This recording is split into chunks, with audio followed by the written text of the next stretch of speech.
अस्सलाम वालेकुम, कैसे हैं आप सब। उम्मीद है कि आप लोग सब खैरियत से होंगे। Welcome back to my channel.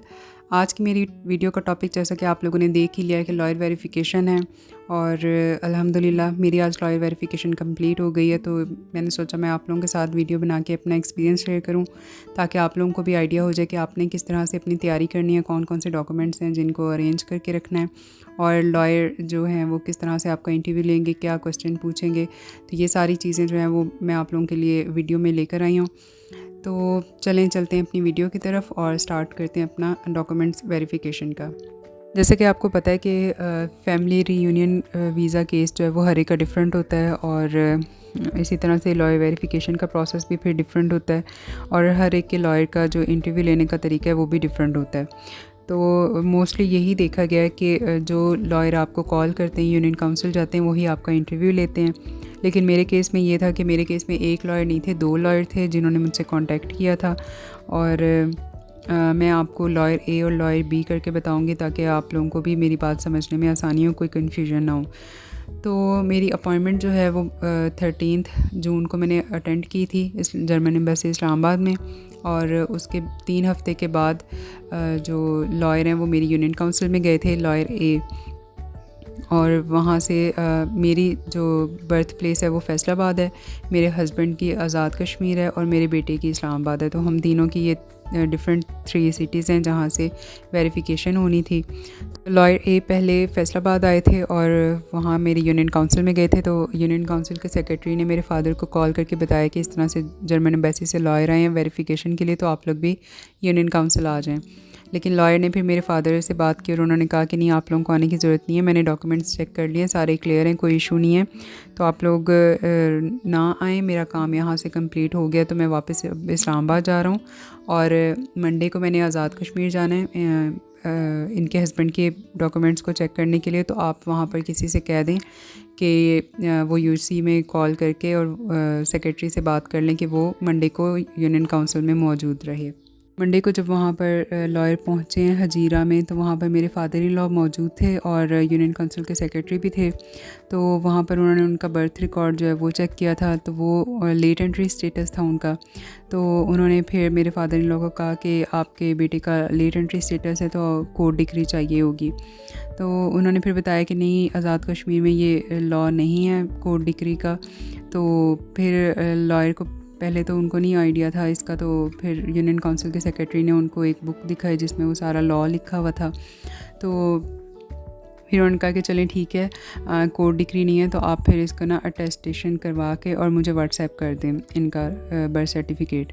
तो वो फिर हम लोगों ने बर्थ सर्टिफिकेट की दोबारा से अटेस्टेशन करवाई थी। पहले भी वहाँ पर यूनियन काउंसिल के सेक्रेटरी की स्टैंप और सिग्नेचर हुए हुए थे, लेकिन लॉयर की सेटिस्फेक्शन के लिए हम लोगों ने दोबारा से उसकी अटेस्टेशन करवा के और उनको व्हाट्सएप कर दी थी पिक्चर।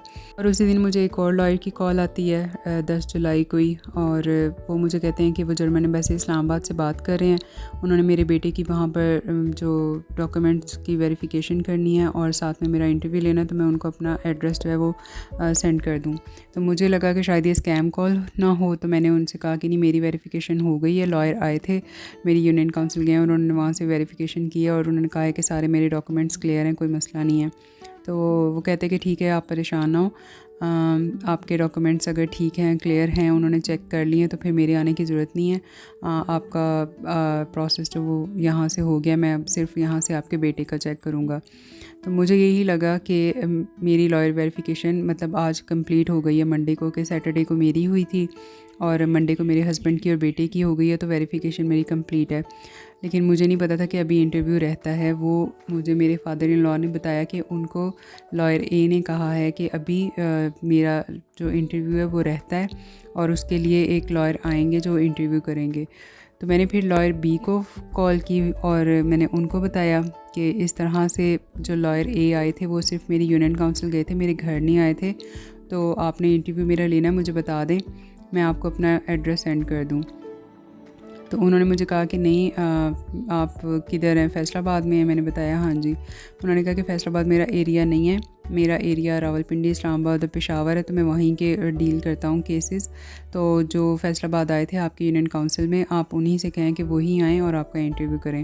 सारी बात मैंने फिर लॉयर ए को बताई है। उन्होंने कहा कि आप उनसे सिंपल ये पूछें कि जो आपकी वीज़ा एप्लीकेशन फ़ॉर्म है वो किसके पास है। जिसके पास वीज़ा एप्लीकेशन फ़ॉर्म होती है वही इंटरव्यू लेते हैं। मेरे पास सिर्फ डॉक्यूमेंट्स चेक करने का काम था। वीज़ा एप्लीकेशन फ़ॉर्म उनके पास है तो इंटरव्यू वो लेंगे। तो मैंने फिर लॉयर बी को कॉल की, उनसे पूछा। उन्होंने कहा कि हाँ, आपकी एप्लीकेशन मेरे पास है लेकिन मेरा एरिया वो नहीं है, तो मैं आपकी जो फ़ाइल है वो वापस लाहौर हेडक्वार्टर में भेज रहा हूँ और वहाँ पे हमारा ऑफ़िस है।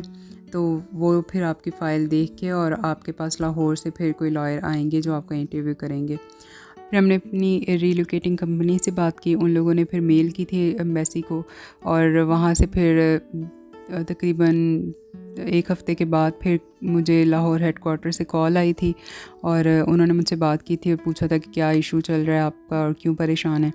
मैंने फिर उनको सारी जो बात थी वो बताई और फिर उन्होंने कहा कि उन लोगों को मिसअंडरस्टैंडिंग हुई है और उन्हें लगा है कि वहाँ वीज़ा एप्लीकेशन फ़ॉर्म पे इस्लामाबाद का एड्रेस लिखा हुआ है जबकि वहाँ पे फैसलाबाद का है। तो फिर उन्होंने कहा कि मैं आपके पास लॉयर को भेज रही हूँ, वो आपका इंटरव्यू ले लेंगे।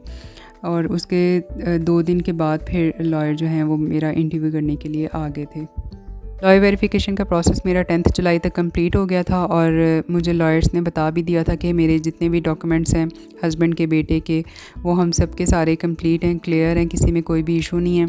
तो वहाँ से मुझे सेटिस्फेक्शन हो गई थी कि चलो अल्हम्दुलिल्लाह, जिनमें ऑब्जेक्शन लगने का डर होता है वो वाले सारे मेरे डॉक्यूमेंट्स कंप्लीट हैं और क्लियर हैं, किसी में कोई इशू नहीं है।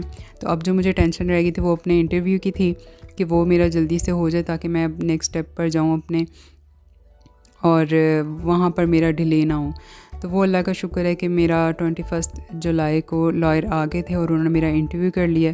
तो अब आगे मैं आप लोगों के साथ अपना इंटरव्यू शेयर करूँगी और लास्ट में मैं वीडियो के आप लोगों के साथ कुछ अहम जो हैं पॉइंट्स वो भी डिस्कस करूँगी ताकि आप लोग पहले से ही मेंटली प्रिपेयर होकर अपनी तैयारी करके रखें उस सारे इंटरव्यू के लिए।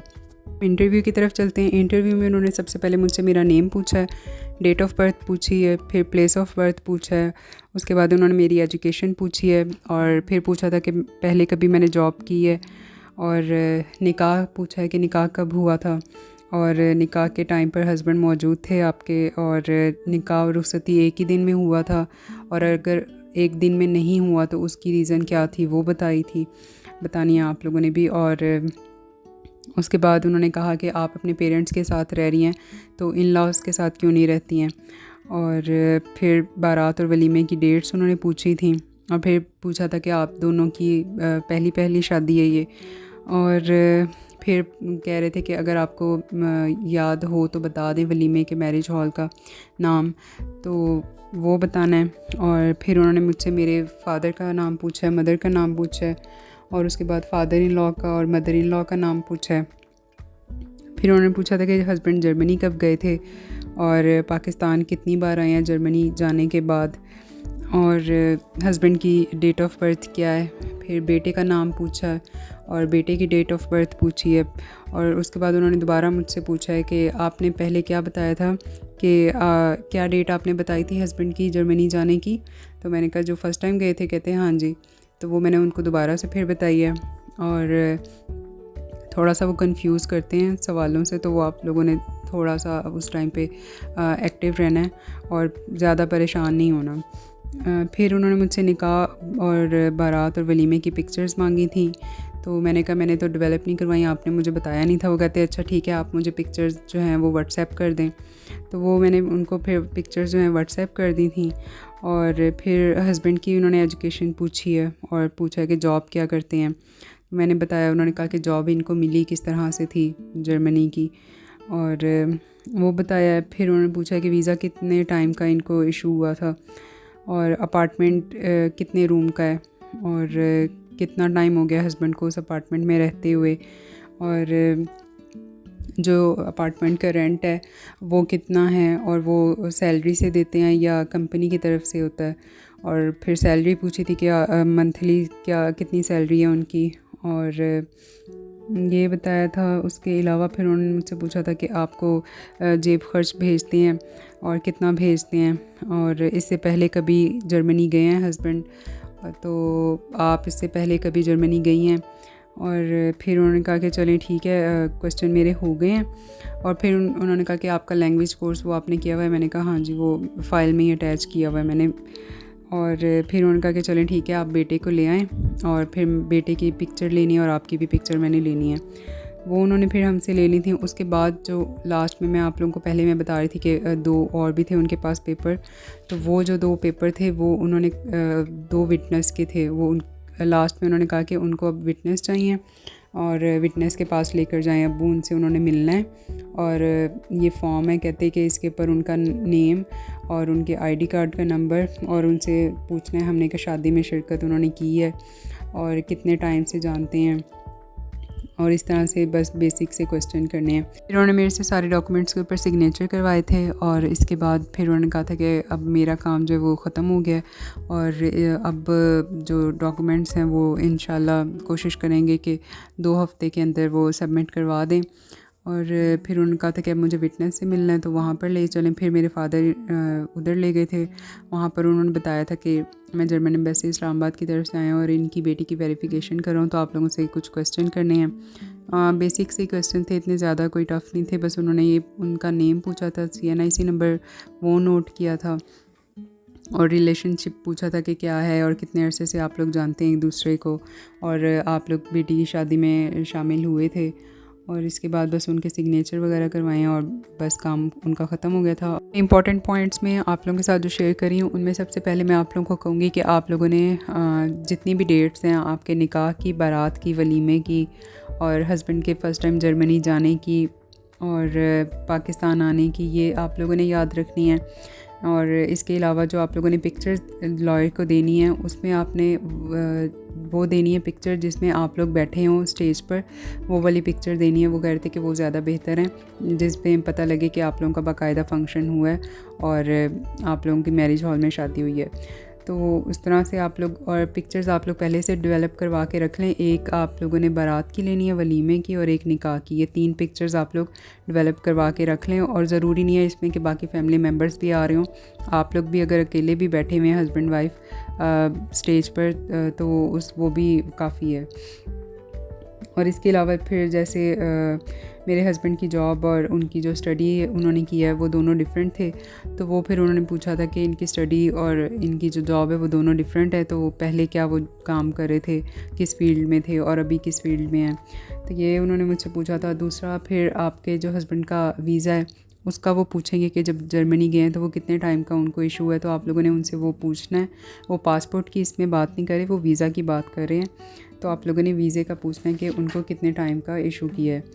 और बाकी आप लोगों ने अपने डॉक्यूमेंट्स जो हैं वो सारे रेडी करके रखने हैं। अगर आपको बर्थ सर्टिफिकेट, मैरिज सर्टिफिकेट या निकाहनामा में कोई भी अगर आपको इशू लग रहा है कि वो कोर्ट डिक्री के बगैर नहीं सॉल्व हो सकता, तो आप लोग पहले से ही कोर्ट डिक्री लेकर रखें। जैसे मेरी डॉक्यूमेंट्स की वेरिफिकेशन पहले हुई है, इंटरव्यू बाद में हुआ है, तो मुझे फिर इंटरव्यू के टाइम पर भी लॉयर ने कहा कि आपने ये बहुत अच्छा किया कि आपने कोर्ट डिक्री पहले से ही बनवा के रख ली थी, तो आपका काम भी इसीलिए आसान हुआ है। और फिर इसी तरह से जिन्होंने फ़ोन पर जिनके निकाह हुए हैं या कोर्ट मैरिज है, तो उनका भी यही है कि उनके केस में भी कोर्ट ऑर्डर्स जो हैं वो एम्बेसी को दिखाने हैं।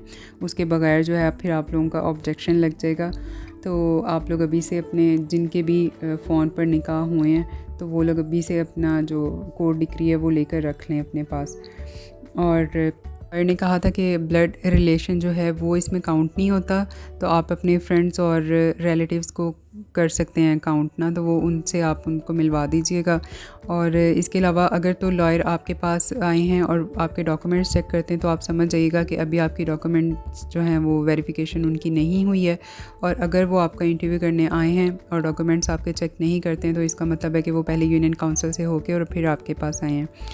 और बाकी आप लोग अपने डॉक्यूमेंट्स जो हैं वो सारे अच्छे से चेक करके रखें ताकि कोई भी आप लोगों का इशू ना बने किसी भी डॉक्यूमेंट में। तो आज की वीडियो में इतना ही। उम्मीद है कि आप लोगों को वीडियो पसंद आई होगी और इंशाल्लाह आपको इससे हेल्प भी मिलेगी। वीडियो पसंद आई हो तो मस्ट लाइक कीजिएगा और मेरे चैनल को सब्सक्राइब कीजिएगा। इंशाल्लाह नेक्स्ट वीडियो में मिलते हैं। तब तक के लिए अपना ख्याल रखें, दुआओं में याद रखें। अल्लाह हाफ़िज़।